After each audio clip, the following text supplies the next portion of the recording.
नरेंद्र मोदी जी आगे कहते हैं कि राम मंदिर बनने से ये पूरे अयोध्या का अर्थतंत्र बदल जाएगा, नए अवसर निर्माण होंगे।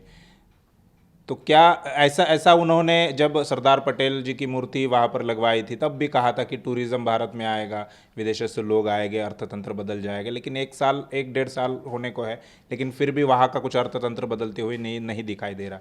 तो राम मंदिर के निर्माण से अयोध्या का अर्थतंत्र कैसे बदलेगा, क्या आप इस पर विश्वास करते हैं? देखो, सबसे अहम बात तो सरदार वल्लभ भाई पटेल की मूर्ति जब नरेंद्र मोदी ने वहाँ लगाई, हम इसका विरोध नहीं करते हैं, मगर वहाँ आदिवासियों को विस्थापित किया उसका हम विरोध करते हैं। लगभग 40 गांव वहाँ से विस्थापित किए गए। दूसरी और एक बात है, जिन लोगों को, आदिवासियों को विस्थापित किया गया, अगर उस अर्थतंत्र में जिनको आर्थिक दृष्टि से विस्थापित कर दिया गया, उनको अगर वहाँ सेटल किया जाता तो नरेंद्र मोदी की बात वहाँ सही साबित की जाती या मानी जा सकती थी। मगर उन्होंने तो वहाँ उजाड़ने का काम किया, इस बात को सही तो नहीं कहा जा सकता। ये आंदोलन भी हमने चलाया। दूसरी बात, अयोध्या में राम मंदिर बनने से अयोध्या का अर्थतंत्र बदल जाएगा, तो मैं तो ऐसा मानता हूँ कि राम मंदिर कोई आर्थिक घटना नहीं है। अगर मान लो रोज़गार निर्माण करना है, रोज़गार बढ़ाना है, वो इंडस्ट्रियल पॉलिसी का हिस्सा माना जा सकता है। और इंडस्ट्रियल पॉलिसी बनाने के लिए राम मंदिर बनाने के बाद ही होगा, या राम मंदिर बनाए बगैर भी इंडस्ट्रियल डेवलपमेंट किया जा सकता है। अयोध्या का इंडस्ट्रियल डेवलपमेंट किया जा सकता था और उससे आर्थिक विकास हो सकता था। केवल इसी की वजह से उसका अर्थतंत्र बदल जाएगा, ऐसा मुझे कोई ख़ास बात नहीं लगती है।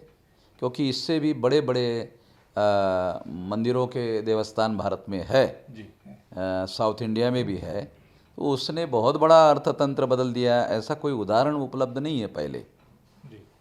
तो ये इस संबंध में कहना बहुत ज़्यादा बड़ा आकलन करना होगा कि इससे बहुत बड़ा अर्थतंत्र बदलाव होगा, टूरिज्म बढ़ेगा, ऐसा बढ़ेगा। भी तो दूसरा, विदेशों से लोग आएंगे। विदेशों से कौन लोग आएंगे?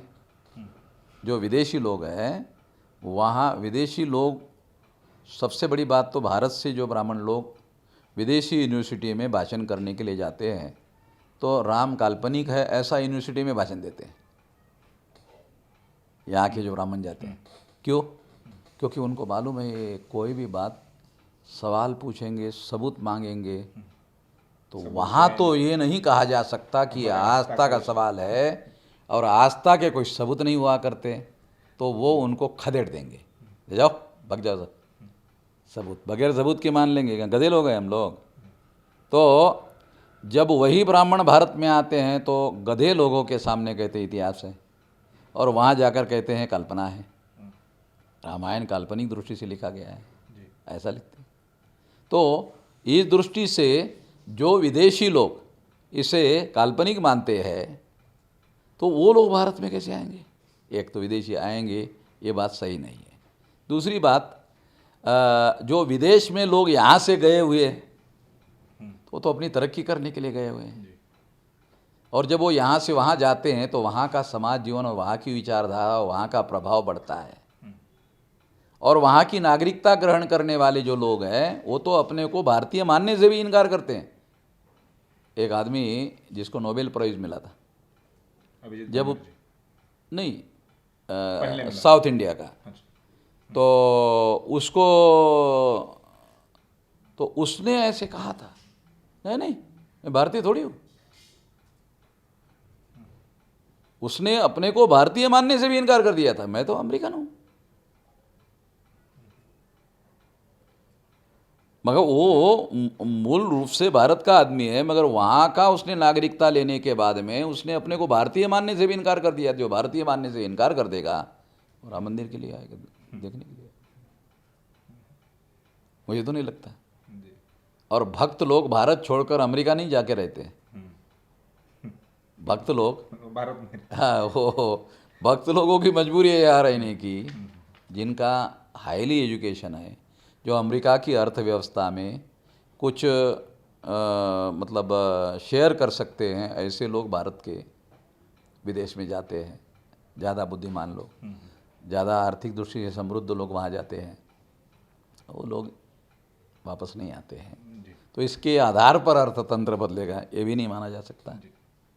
बड़े पैमाने पर आएंगे, क्योंकि राम को काल्पनिक व्यक्ति विदेश में माना जाता है। विदेश में भारत की जो पहचान है वो सम्राट अशोक और बुद्ध के आधार पर है। ये मंदिर बनाने के बाद राम की पहचान बन जाएगी, वो इतने गधे लोग अमेरिका यूरोप के नहीं है। क्योंकि कोई भी विद्वान आदमी भारत का अमेरिका के यूनिवर्सिटी में और यूरोप के यूनिवर्सिटी में जाकर ये सिद्ध नहीं कर सकता, न सिद्ध करने की कोशिश भी करता है कि राम वास्तविक है। तो ये कहना तर्कसंगत है, ऐसा नरेंद्र मोदी कह रहे हैं, मगर ये मुझे नहीं लगता। जी, अब मोदी जी कहते हैं कि ये न्यायप्रिय भारत के लिए जो राम मंदिर बन रहा है वो न्यायप्रिय भारत के लिए एक भेंट है। और जिस प्रकार से सुप्रीम कोर्ट का रवैया रहा है पूरे इसमें डिसीजन में, और जो सुप्रीम कोर्ट में केस भी दायर की गई थी मौर्य के द्वारा, उसको बिना सुनवाई के रिजेक्ट कर दिया। तो क्या आपको लगता है कि सच में ये न्यायप्रिय यानी न्याय व्यवस्था पर विश्वास रखकर ये सारा किया गया है, या ये न्यायप्रिय भारत के लिए भेंट है एक राम मंदिर? राम मंदिर न्याय निर्णय के जो नेचुरल सिद्धांत है उसका बलि देकर सुप्रीम कोर्ट ने निर्णय दिया। चीफ जस्टिस रंजन गोगोई ये निर्णय दिया। उसने राम मंदिर के फेवर में निर्णय देने का पहले निर्धारित किया, सुनवाई की नौटंकी की। सुनवाई करनी भी नहीं, आपकी बात हम सुन लेंगे, उसके बाद फैसला देंगे। सुनवाई करनी की नौटंकी की। नेचुरल जस्टिस का जो प्रिंसिपल है उसका मौलिक सिद्धांत है कि सुनवाई करेंगे और आपकी बात सही लगी तो आपके फेवर में देंगे। मगर इस निर्णय में ऐसा हुआ कि पहले से डिसाइड किया गया कि राम मंदिर के फेवर में देने का है और सुनवाई की नौटंकी की गई। इसलिए बहुत बार डेली सुनवाई की गई, उनको अपना होमवर्क करने का भी समय नहीं दिया गया, आर्गुमेंट करने के लिए भी पर्याप्त समय नहीं दिया गया। तीसरी महत्वपूर्ण बात यह कि जिस जज ने यह निर्णय दिया, एक सुप्रीम कोर्ट का रिटायर्ड जस्टिस खुद ऐसा कहता है कि ये जजमेंट पढ़ने के बाद इसमें अतिरिक्त जोड़ा गया, तो ये नॉन जुडिशियल लोगों ने जोड़ा गया होगा। इसका मतलब ये है कि इसमें कोई अधूरापन रह गया है, इससे इसमें रुकावटें पैदा हो सकती है। चौथी महत्वपूर्ण बात यह है कि ये जजमेंट लिखा किसने, इसके बारे में उस जजमेंट में कोई रेफरेंस नहीं है। क्या केवल रंजन गोगोई ने लिखा? तो 5 जज का बेंच बनाने की क्या जरूरत थी? दूसरे लोगों ने अपना ओपिनियन या तो ये कहना चाहिए था कि चीफ जस्टिस ने फैसला दिया, हम उसका समर्थन करते हैं, ऐसा भी नहीं कहा। तो उसमें दूसरे जजेस का, वहाँ एक मुस्लिम जज था, उसका भी कोई ओपिनियन नहीं है।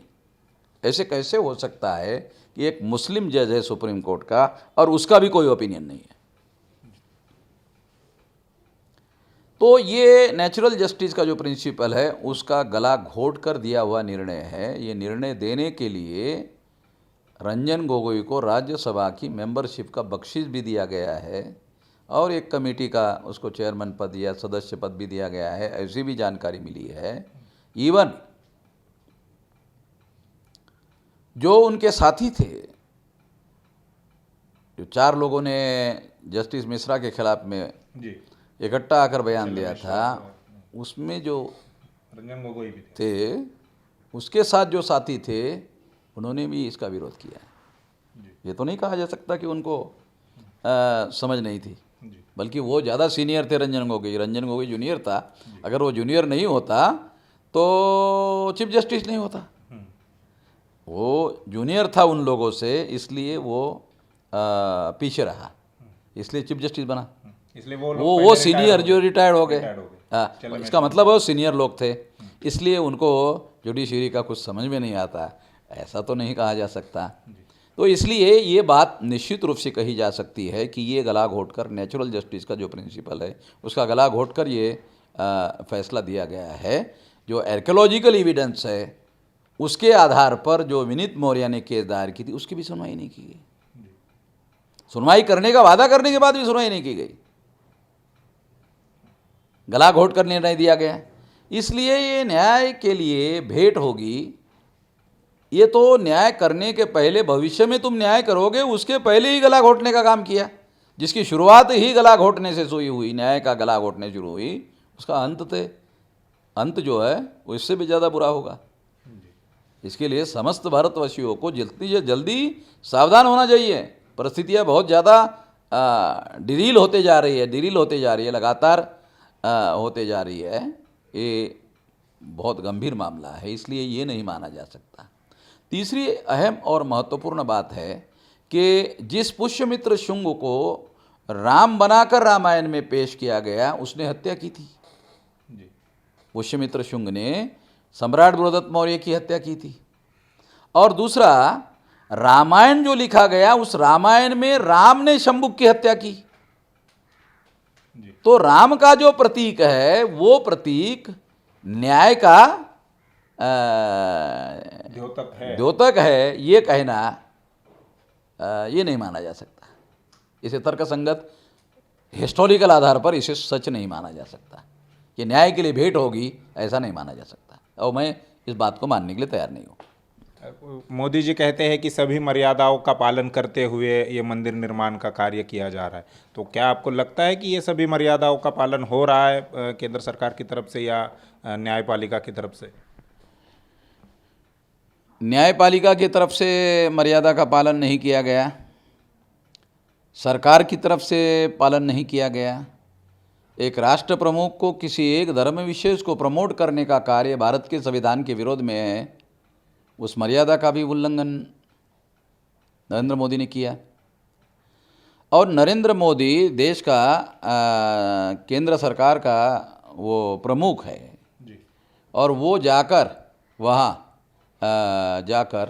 वो मूर्ति के सामने जिस तरह से उबड़ा पड़ा, वैसे अटल बिहारी सामने भी गुजरात में पड़ा था, पूरा सिर साष्टांग दंडवत वाला पड़ा, वो सारा दिख रहा था सब टीवी पर।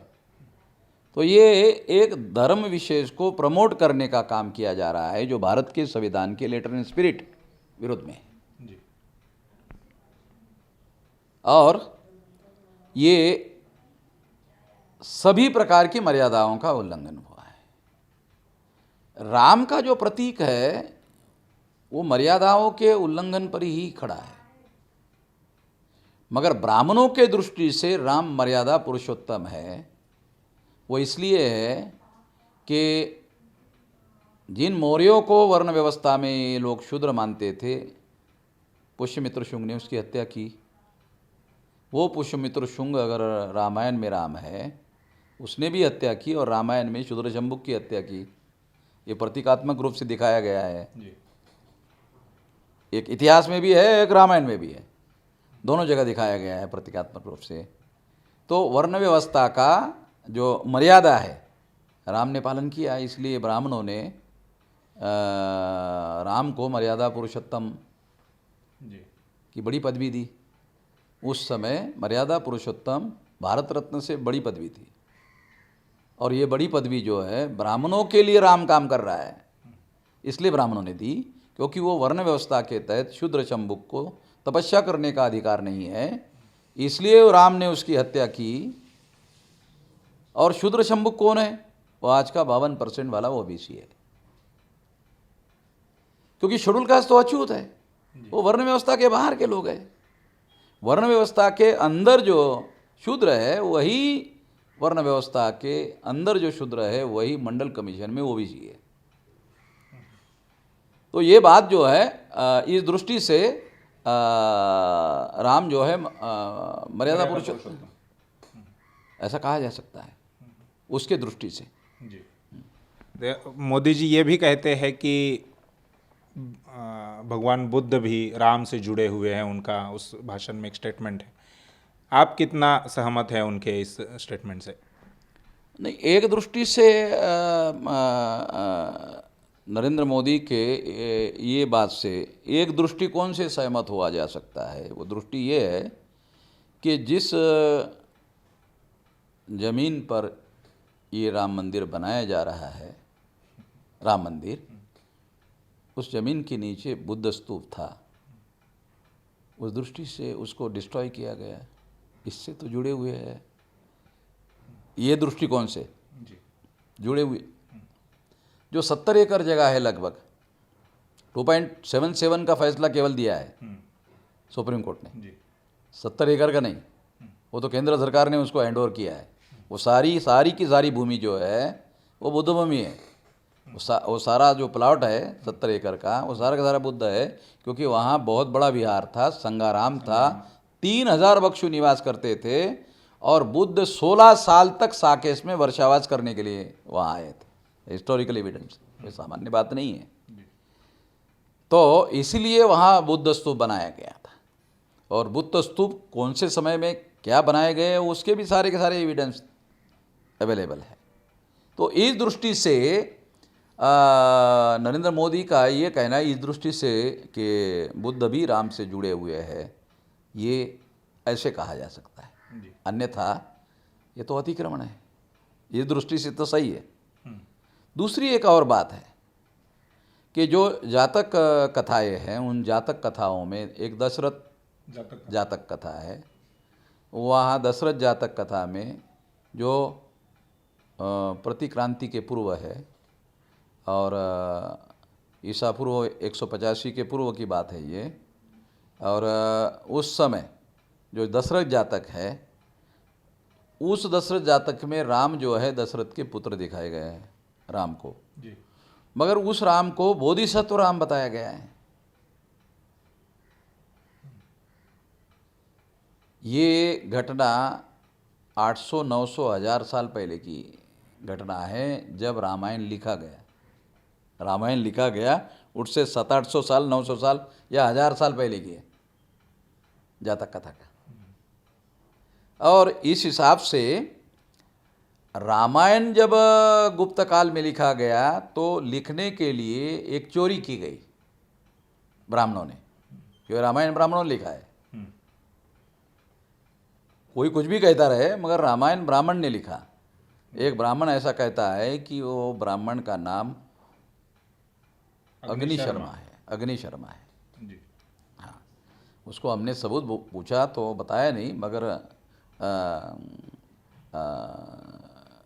उसने ये हमारे इस पर कहा कि वहाँ ये बात सही है कि वो ब्राह्मण ने पुष्यमित्र शुंग को सामने रख के लिखा हुआ है। ये उसने कहा, बहुत इम्पोर्टेंट बात है ये जी। हाँ। तो उसके पास निश्चित रूप से कुछ होगा, वो दे नहीं रहा, क्योंकि उससे वो संकट में फंसने का, ब्राह्मण लोग संकट में फंस सकते हैं, इसलिए उसने नहीं दिया होगा। ये एक वजह हो सकती है। और तीसरी बात ये कि ये जो महत्वपूर्ण बात ये है कि यदि रामायण में जो पुष्यमित्र शुंग है उसको राम दिखाया गया है, ये जो मैं आपको बता रहा हूँ, इस दृष्टि से रामायण की जो कथा डेवलप की गई वो दशरथ जातक सूत्र के आधार पर बनाई गई है। और ये राम कथा गुप्त काल में लिखने के 800, 900, 1000 साल पहले की है, जातक कथा जी। तो जिन ब्राह्मणों ने रामायण लिखा उन्होंने इस कथा को जातक कथा से चुराने का काम किया। ये चोरी है, चोरी करके इस कथा को डेवलप किया गया। बेसिक जो पाया है, फाउंडेशन है इस कथा का, वहाँ से फिर बाद में उसमें नैतिक कथा और बहुत सारी कथा उपकथा और बहुत सारी बातों को जोड़कर बताया गया है। ये बात है। तो इस दृष्टि से भी जो नरेंद्र मोदी का कहना है वो जाहिर बोल नहीं सकता वो कि हाँ बुद्ध भी राम से जुड़े हुए हैं। बुद्ध राम से जुड़े हुए नहीं है, राम का सारा मामला उधारी का है और वो बुद्ध से लिया हुआ है। और हम लोग अभिनिवेश में आकर नहीं बोल रहे कि ये अभिनिवेश में आकर बोल रहे, अभिनिवेश में आकर नहीं बोल रहे, ये पुरातत्व कह रहा है, ये इतिहास कह रहा है, हिस्टोरिकल एविडेंस कह रहा है। अब जहां अपना ये जो अयोध्या है, वहां से जो नदी बहती है वो नदी सरयू नहीं है, वो घाघरा है। जब मैंने अपने भाषण में ये कहा, ब्राह्मणों ने सुना, सुनने के बाद योगी के पास गए, अरे वो वामन मेश्राम इसको घाघरा बोल रहा है और घाघरा ही है। जी, केवल अयोध्या तो में हमारे रामायण में सरयू लिखा है, तो हमारा रामायण झूठ साबित होता है। योगी जी कुछ करो। तो योगी जी ने मंत्रिमंडल में घाघरा नदी को रेजोल्यूशन पास किया, ये सरयू है। गधे लोग हैं सारे दुनिया वाले। भौतिक परिस्थिति बदल देगा रेजोल्यूशन से, कैसे बदलेगा? घाघरा के साइड में कुछ 25-50 किलोमीटर के अंतर पर आगे सरयू नदी है, मगर अयोध्या में सरयू नहीं है। अयोध्या से जो नदी बहती है वो घाघरा है। वो घाघरा है। तो ये रेजोल्यूशन जो है, ये वामन मेश्राम जो कह रहा है उसको सिद्ध करने वाला एविडेंस है। उन्होंने सेंट्रल गवर्नमेंट को भेजा कि ये घाघरा नदी का नाम बदल के सरयू करो। वो रेजोल्यूशन ही वामन मेश्राम का एविडेंस हो गया कि जो मैं कह रहा हूं तुम खुद बदलने के लिए कह रहे हो, इसका मतलब घाघरा है, इसलिए तो बदलने के लिए कह रहे हो। अब वो कैसे करोगे? उस घाघरा को जो हजारों किलोमीटर पहले घाघरा है, फिर आगे भी घाघरा है समंदर को मिलने तक या गंगा को मिलने तक, उसका नाम कैसे बदलोगे? तो लोग तो उसको घाघरा बोलते रहेंगे। केवल अयोध्या के पास सरयू। रामायण में बुद्ध के विरोध में एक दो श्लोक है जिसमें बुद्ध को चोर भी कहा गया है, तो क्या इस लिहाज से भी बुद्ध जो है राम से जुड़े हुए हैं? हाँ, ये एक कहा जा सकता है कि 2 श्लोक जो है बुद्ध के विरोध में लिखे गए हैं, और वो सारे डॉक्यूमेंट्री एविडेंस हमारे पास है। ये डॉक्यूमेंट्री एविडेंस वाल्मीकि रामायण में है, बहुत खास बात है। और वाल्मीकि रामायण के अंदर जो एविडेंस है, और बुद्ध को गाली दी गई है, ये ब्राह्मण के द्वारा लिखा गया है। वाल्मीकि जी ने रामायण लिखी, ये भी बात सही नहीं है। ब्राह्मण कहते हैं कोई अग्नि शर्मा नाम का ब्राह्मण है, उसने लिखा, ये बात सही हो सकती है। जैसे मनु ने मनुस्मृति नहीं लिखी, सुमति भार्गव नाम के ब्राह्मण ने लिखी। तो इन लोगों के इतिहास में एक और भी बात है, वो काल छुपा देते हैं, नाम छुपा देते हैं। काल छुपाते हैं, नाम छुपाते हैं। पुराणों को इसीलिए लिखा ताकि वास्तविक इतिहास पर पर्दा डाला जा सके। पुराण तो षड्यंत्र पर पर्दा डालने के लिए लिखे गए हैं। तो इस दृष्टि से एक महत्वपूर्ण बात सिद्ध होती है। वो बात क्या सिद्ध होती है? कि रामायण बुद्धोत्तर कालीन रचना है। बुद्ध के बाद की गई। अगर रामायण राम पहले हो गए होते, रामायण पहले लिखा होता, अगर पहले लिखा होता तो बुद्ध के पहले लिखा होता, तो बुद्ध को गाली कैसे दिया? बुद्ध का जिक्र नहीं होता। बुद्ध का जिक्र नहीं होता। ये सिद्ध करता है कि ये बुद्धोत्तर कालीन रचना है। और सुप्रीम कोर्ट में संघ परिवार के वकील ने इस बात को स्वीकार किया कि ये गुप्त काल में लिखी गई है, 800-900 साल पहले, बाद में, बुद्ध के बाद में ये लिखा गया है।